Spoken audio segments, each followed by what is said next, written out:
Hello, everybody. Hello. Welcome back to Tony D's Music Channel.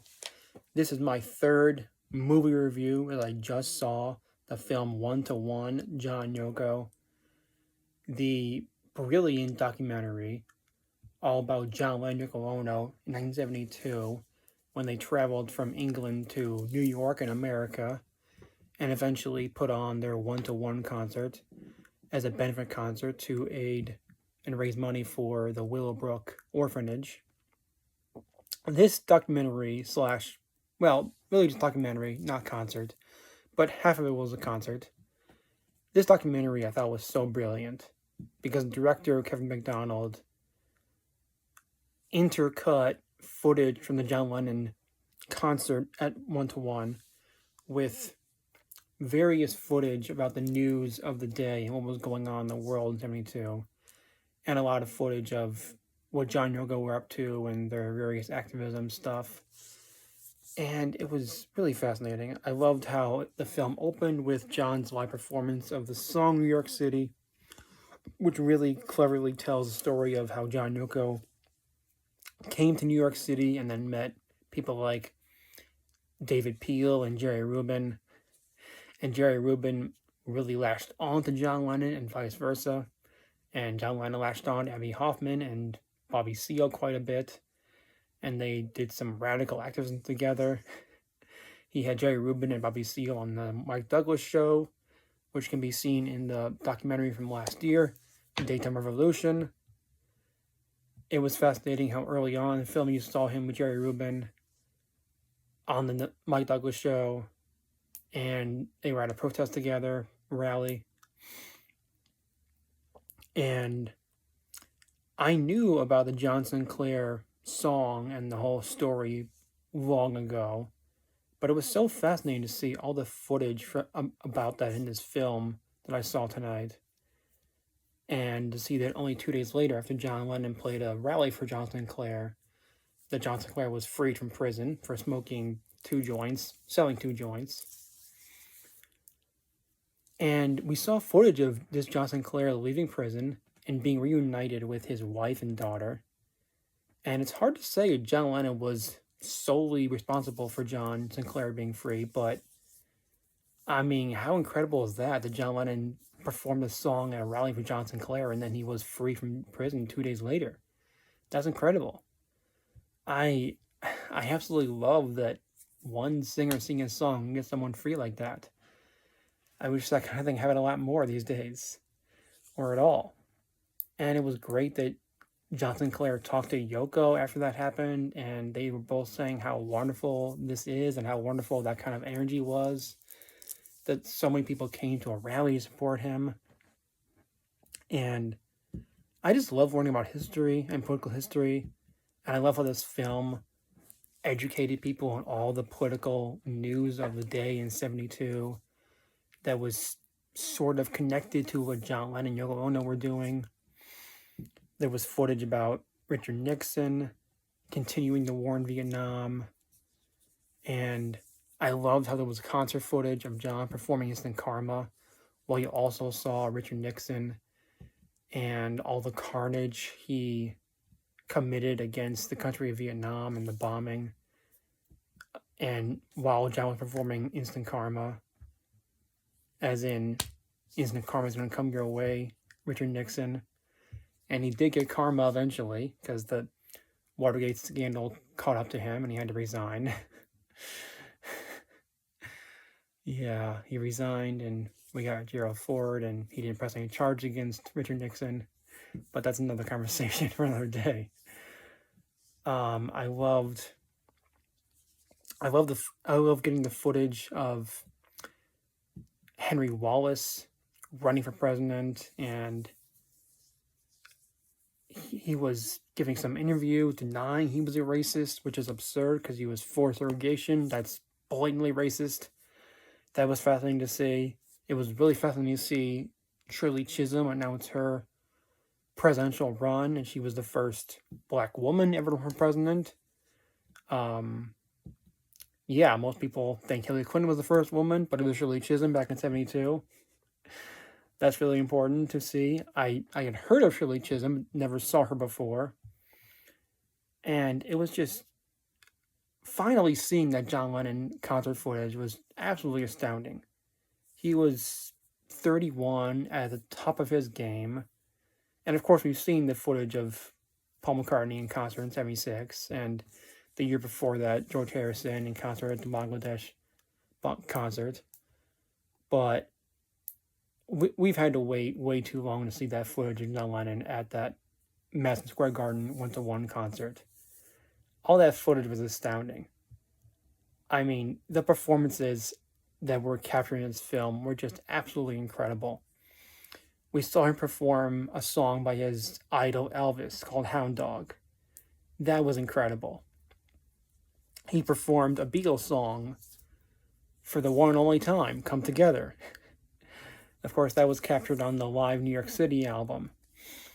And it's just that was so great to watch, really great. He played Give Peace a Chance, obviously, and people in the audience were chanting with him. Instant Karma, of course. Cold Turkey, and that was great to see. I love Cold Turkey. He did Imagine, of course, and in the part in Imagine where he sings A Brotherhood of Man, he also added in a sisterhood as well, since he embraced feminism at that point in his life, and that got a really cool cheer from the audience at the concert. I could have done without Yoko yodeling or shouting, "Don't work, Yoko." I don't hate Yoko, but I don't love her music. And there was an interview from John and Yoko at the beginning of the film where John said he loved television, not any one TV program, just television in general. So they showed a lot of footage of TV programs and commercials from the era. That was fascinating. And it was really fascinating to hear about a lot of the radical things John wanted to do back in 72, but that he did not do because he knew Nixon was after him and wanted him deported. It was so amazing how this film had several phone calls from John Lennon, Yoko Ono, May Pan, with others right on the screen, which I can tell you they were able to do because John Lennon was so paranoid about Nixon tapping his phone that he recorded all his phone calls. You heard phone calls from John with Alan Klein talking about doing a Free the People rock and roll tour with him and Jerry Rubin, going to different states and then raising money to bail people out of prison. And it was also cool to hear how much John Lennon wanted to go out and perform the song Attic Estate, a song I quite like. That was fascinating to hear how much John was against bail. It really made me wish John was alive right now, because, yeah, we could use someone like that right now.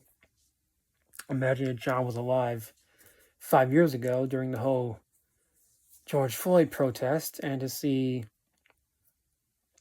how much John would have supported Black Lives Matter, which I can only hope he would have been. Who knows? It's really hard to say, but so much of this film made me wish we did see John while he's still alive now. That kind of made me sad that we don't have him with us now to use his voice for these issues facing the country now. But the phone calls was one of the coolest things in this. And also a fascinating thing in this film was the stuff with A.J. Weberman, this radical activist who quite literally was harassing Bob Dylan and going through his trash to see what he read. And then he was defending that to Yoko Ono on the phone. Very funny. And May Pan, who of course assistant to John Yoko, was on the phone trying to find flies because Yoko made this avant-garde film about a fly on someone's body, and she needed many flies.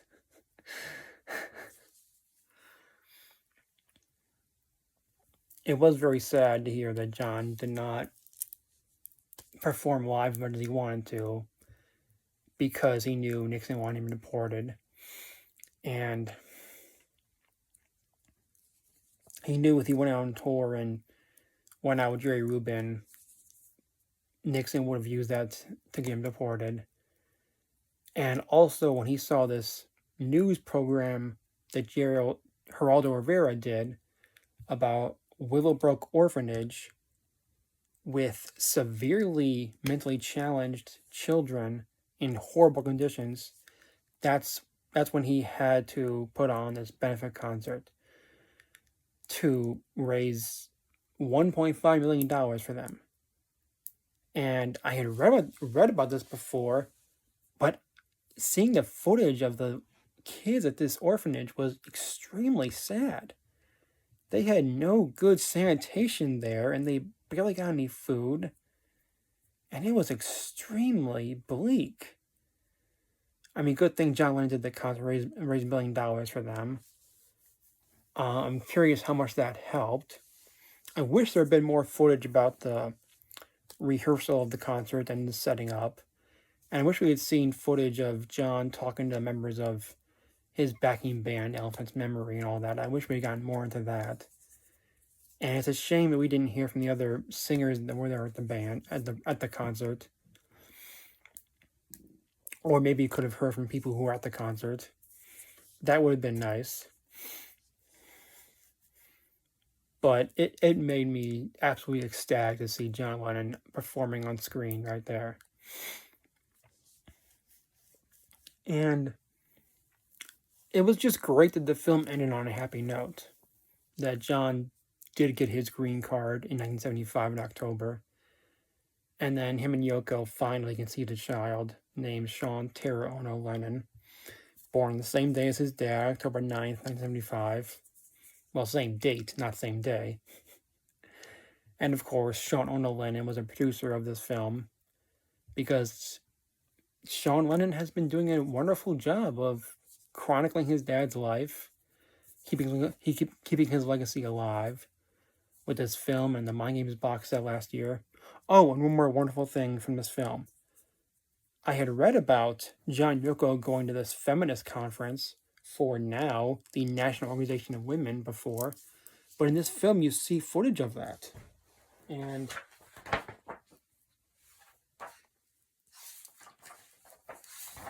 there are photos from that conference in the Mind Games book from last year, like these photos over here.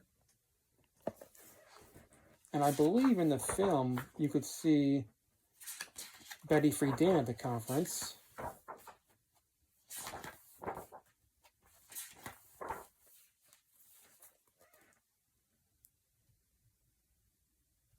Here you can see Yoko with all these feminist women at the conference.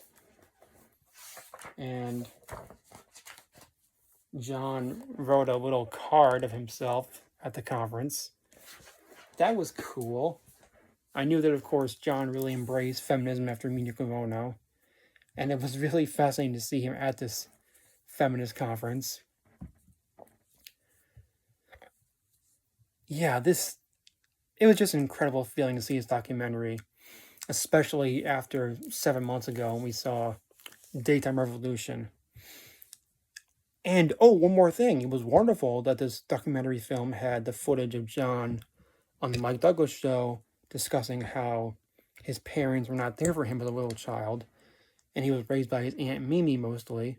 And then you see the live concert footage of him performing the song Mother, a very powerful song about the traumatic feelings he had because his parents weren't there for him. And also, we saw footage of primal scream therapy, the treatment John went under in 1970 to get over the trauma from his childhood. Something else that I've read about, known about for half my life, but never saw footage of. That was fascinating. I will say that much. Really fascinating stuff. So if you've seen this film 1-to-1, John Yoko, let me know your thoughts in the comments. And like I said, this film just really proved that the radical politics that John Yoko had in 1972 cannot be separated from the news of that day. And that learning about that news is really important because the politics that John and Yoko espoused and the issues that they were talking about back then are not that different from what's happening in America right now. And that's important. And thank you for watching, and please comment. Thank you.